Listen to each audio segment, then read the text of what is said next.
gonna have to go through here.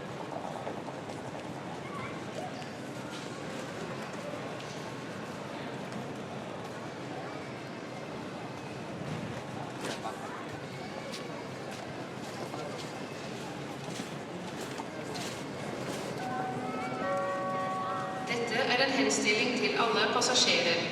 Vennligst påse at ingen bagasje blir stående uten tilsyn. We have an announcement for all passengers. Please do not leave any luggage unattended.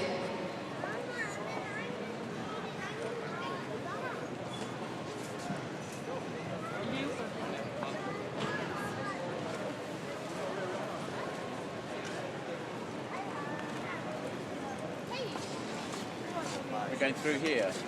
Yes, with priority.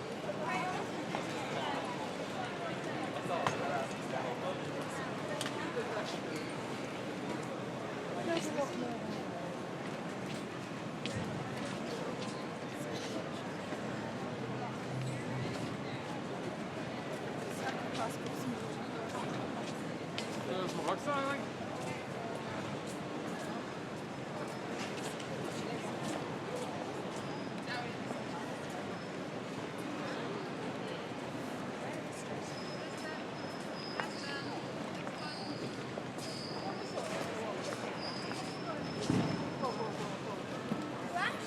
Are we cold?